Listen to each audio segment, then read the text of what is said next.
welcome, please, Christopher Booker.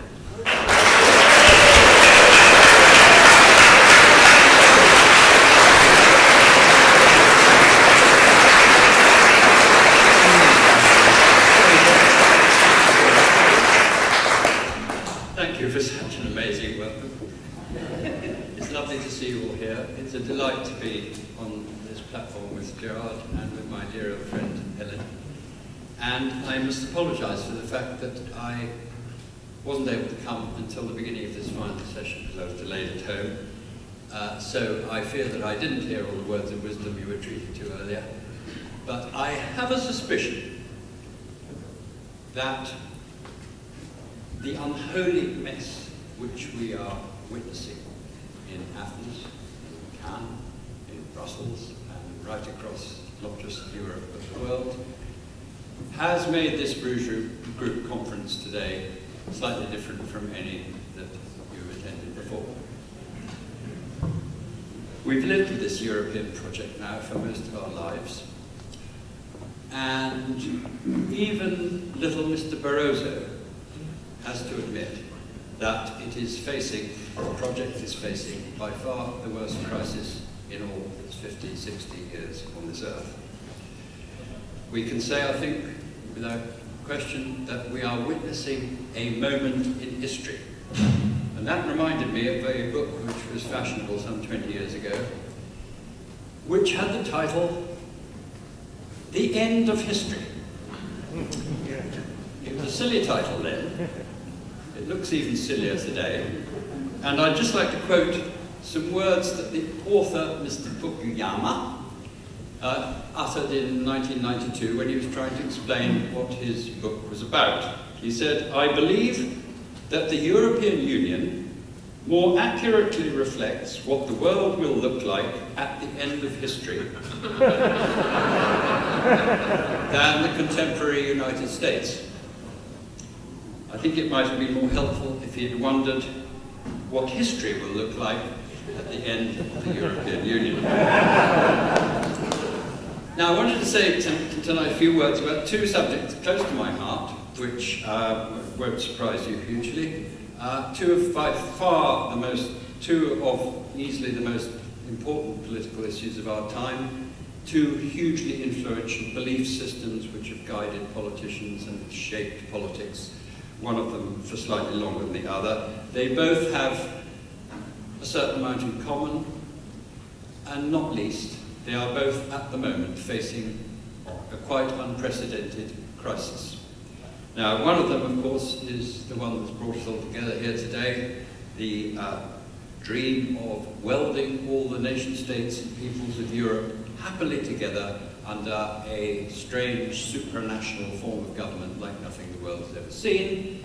And the other one is the belief which came upon the world 20 years ago that we were threatened with an unprecedented catastrophe by man-made global warming.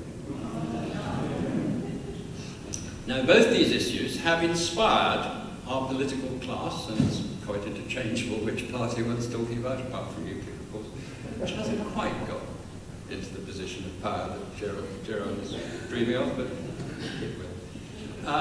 In the meantime, we have to deal with the political class as it is, and of course both these issues have completely carried away the political class to the point where they have come up with the most extraordinary, far-reaching, incredibly ambitious projects and plans and laws and regulations and treaties designed to reshape the world. In the case of the European Dream project, there's obviously been no single measure that it has taken more important, more symbolic, upon which more had rested than the desire to create its own single currency.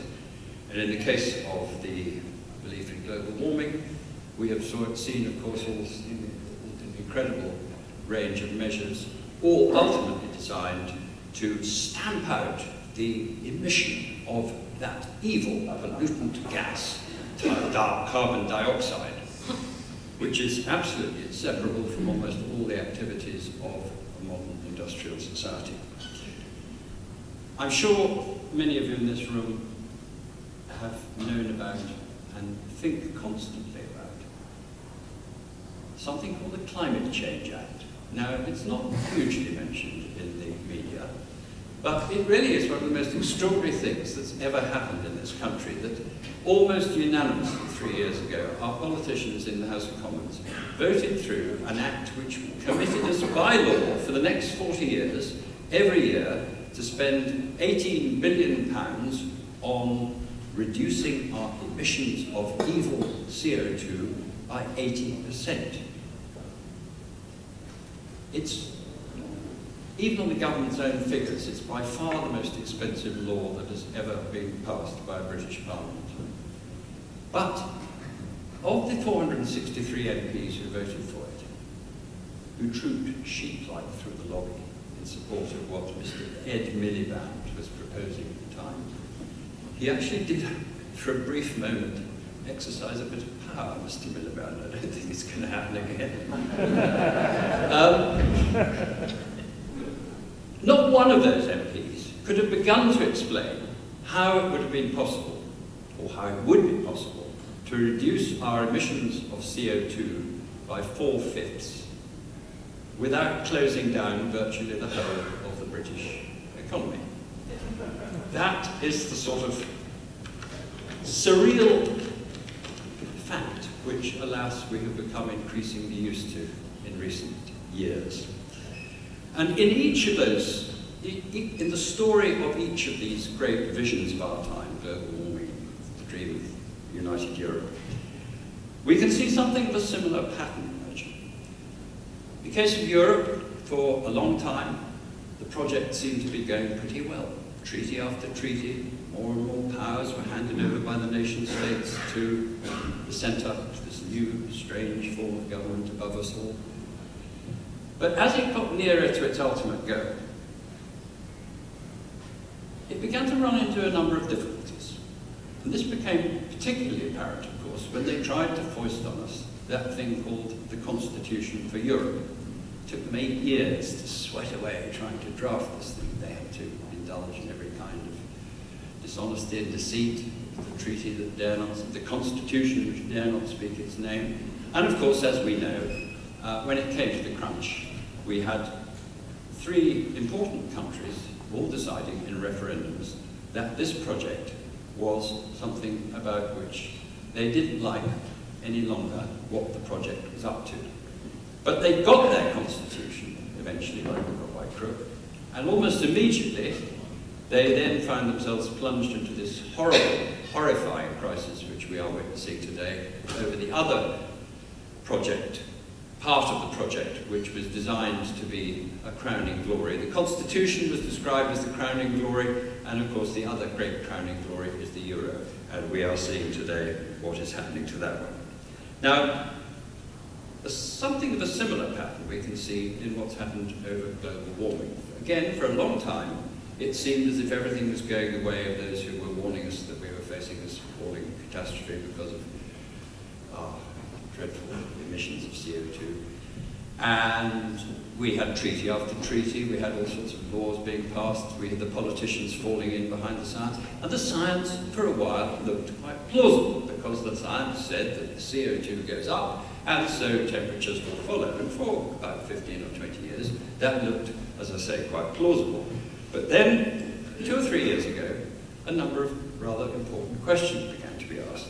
For a start, we had the problem of the fact that although CO2 was continuing to go up, the global temperatures were not rising in anything like the way that all those computer models, the IPCC's computer models, had predicted.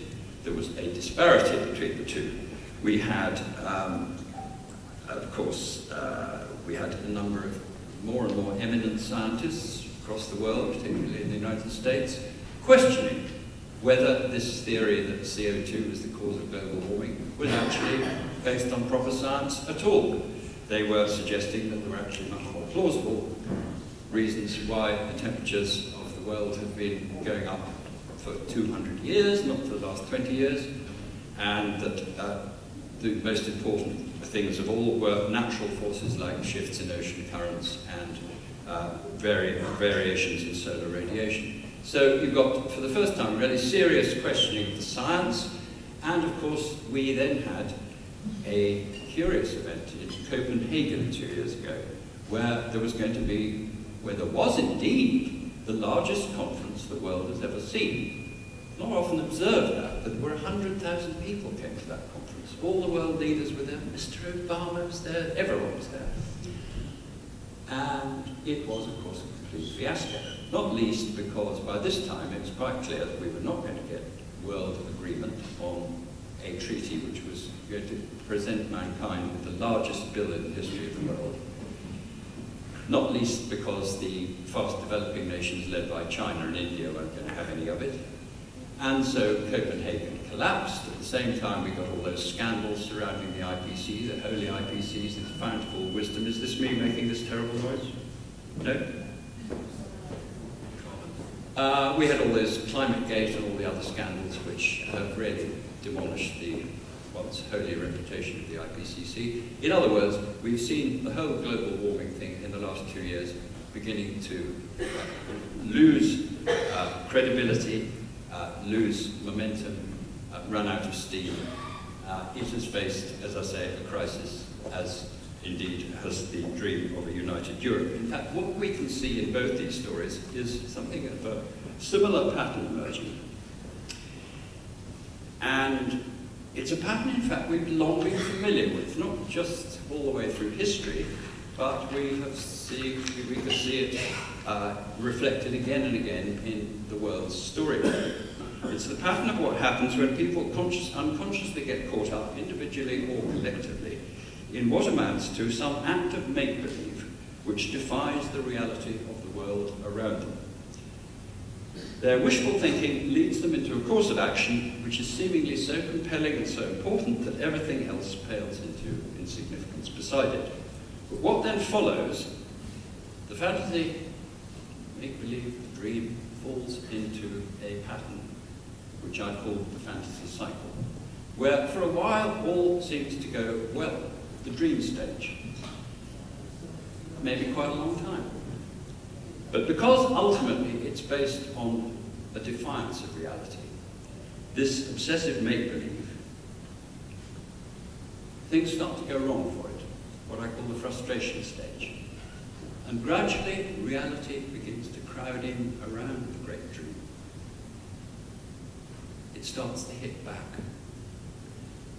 And we see the dream turning into a nightmare stage where everything starts to go wrong and where people are helpless at the mercy of events around them.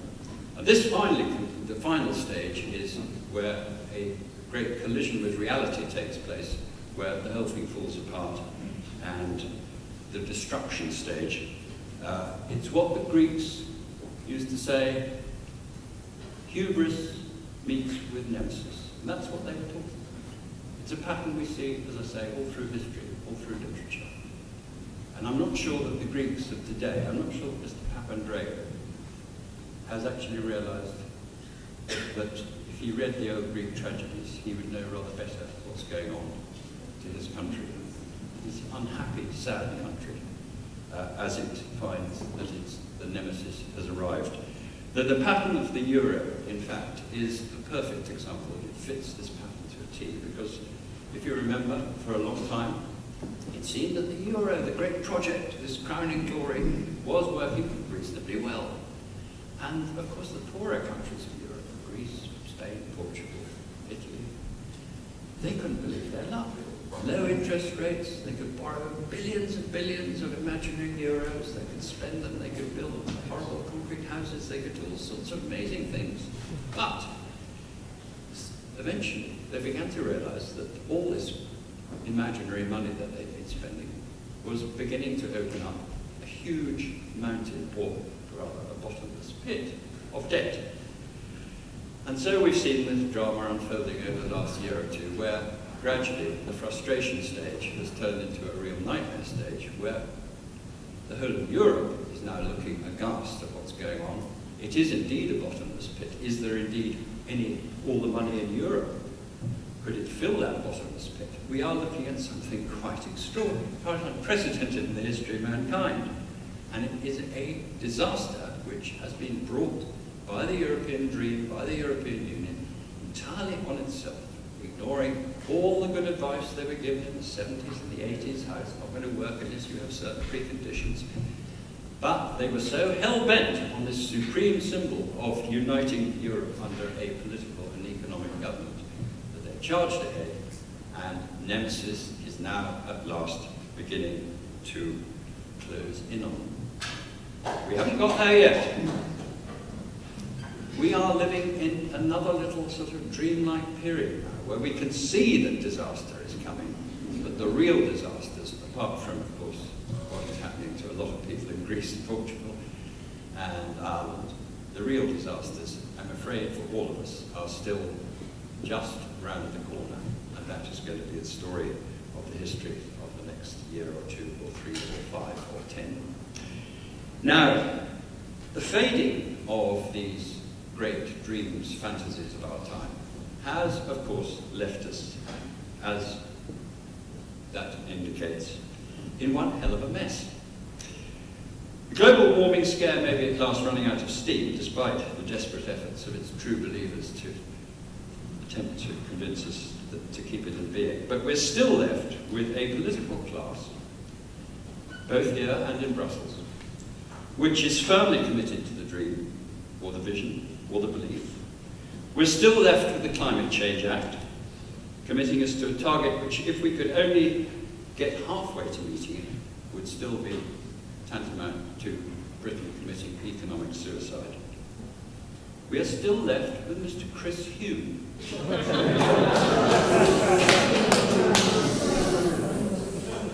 He has one fan. The only one in England. Now, Mr. Hume dreams, as you know, of spending hundreds of billions of pounds, paying mainly to foreign companies, to cover our countryside and our seas with thousands of windmills.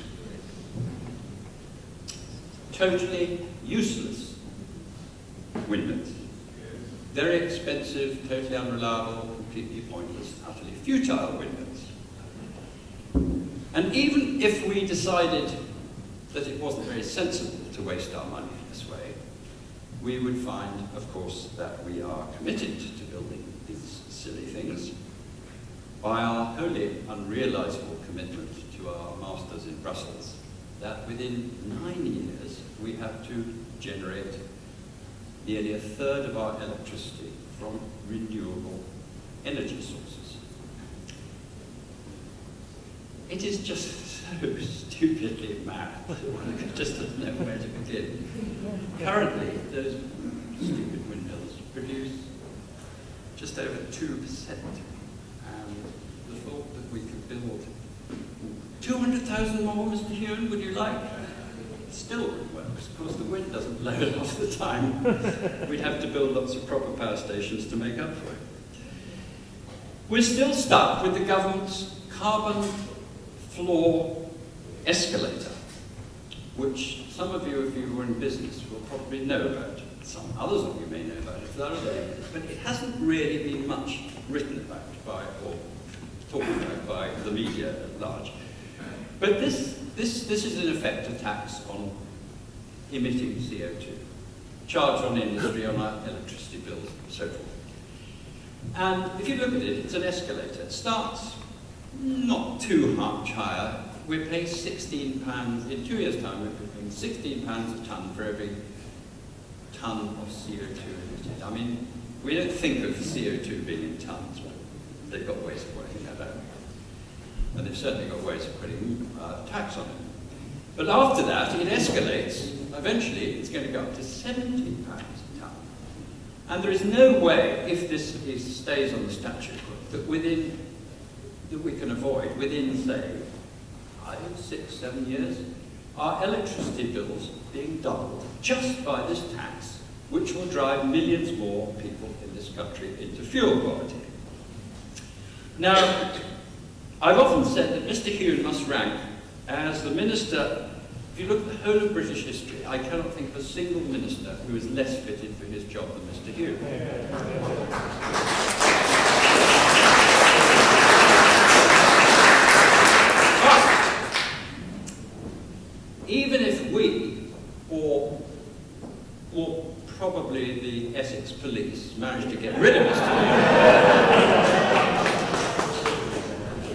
could guarantee that his successor would not be almost as stupid and useless as he is, because it would still have to come from not the Conservative Party led by Mr. Cameron, the Lib Dems like Mr. Hugh, or Mr. Ed Miliband's Labour Party, all of whom are equally all obsessed with the same utter, mad,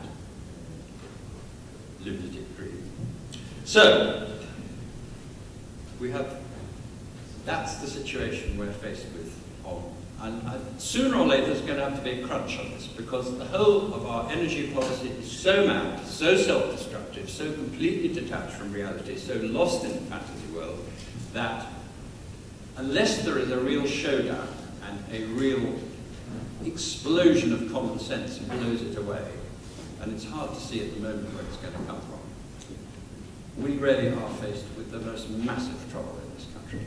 But again, it's something which we're going to have to watch over the next 5 or 10 years. Are we actually going to return to sanity, or are we going to go even further into this suicidal dream nightmare world? As for the euro, of course, what we're looking at is something that was originally planned to weld all the peoples of Europe happily together under this form of government. Are the peoples of Europe happy today? Are the Greeks happy? Are the Portuguese happy? Are the Irish happy? In Germany, they're getting more and more angry at having to pour good money after bad into the bottomless pit.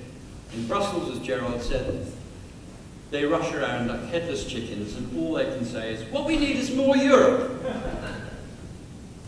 The truth is that none of them have the slightest idea what to do about the mess that they've got into, that they have brought upon themselves. It's all very well for Mr. Obama, who more and more looks like a sort of cardboard cutout from a tailor's window. What is he? He's a two-dimensional thing. I mean, he looked terrific when he was elected, but by golly, there's nothing there. But actually, that's unfair on Obama, because it implies that, I mean, there's no one. The Chinese and the Indians must be absolutely staggering by what's going on. And of course, they're involved. We're all involved. This mess that we've all got into, or that they've got us into, is one that the whole world is looking at with dread and horror. And of course, very much including ourselves here in Britain, because not only might we have to spend billions and billions more that we haven't got through the IMF, and heaven knows what we are eventually going to have to pay for this ghastly, catastrophic political blunder. But we must always remember in this country that we are still, our public spending is still rising, despite those cuts. We are still borrowing £3 billion a week, adding to the national debt, and we are having to borrow a lot of that money now to make provision, not only for international aid, which of course is wonderful, we're all so keen on what's being done with our money in international aid, but we're also having to borrow a lot of money in order to lend it.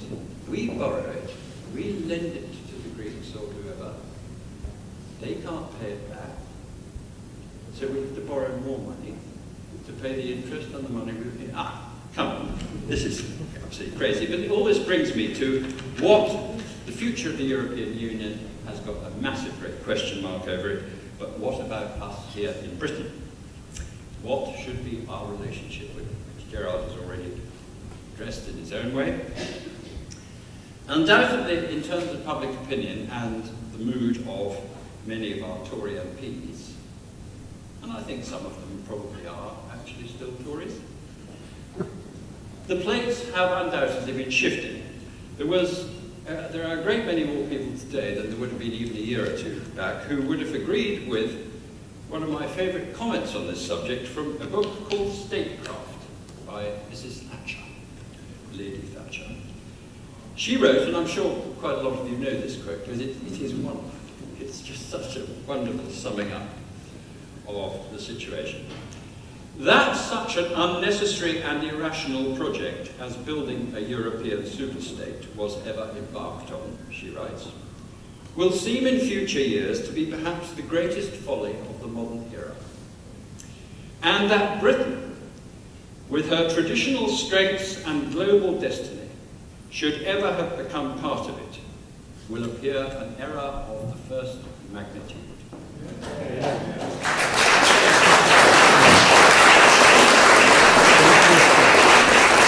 Now, those are fine words which we can all rightly applaud, but we have to be realistic about where we are today. When, yet again, a huge majority of MPs the other day denied us the chance of a referendum on Europe. How many more times do we have to be denied it? We were told that if it had been allowed, it might have given us three options. One was that we get out of the EU, one was that we stay in on present terms, and the third was that we go for a compromise which would allow us to agree a new relationship based on renegotiation and repatriation of powers. Now, the problem with this third way, although it is the one favoured by many of these so-called Tory Eurosceptic MPs, and indeed is actually one which might possibly win that referendum that they're not going to be allowed to have, is, and most people in this room will know this, is that it is holding out the prospect of something which simply isn't on offer. We can dream dreams till the cows come home of repatriating employment law, or reclaiming control of our fisheries, of our fishing waters, or opting out of the European arrest warrant.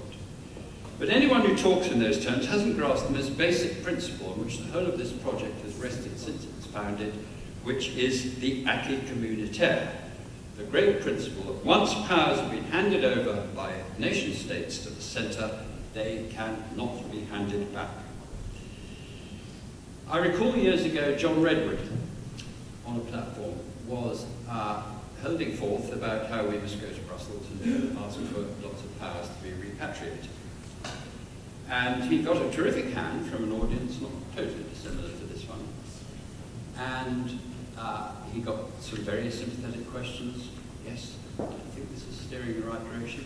But finally a guy stood up at the back of the hall and he said, Mr. Redwood, if we go to Brussels and we make these demands and they say no, what would we do then?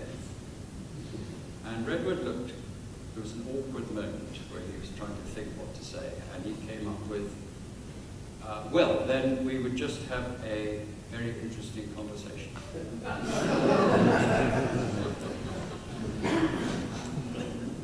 As for staying where we are, staying in, that would probably not at the moment be overwhelmingly popular with the majority of the British people.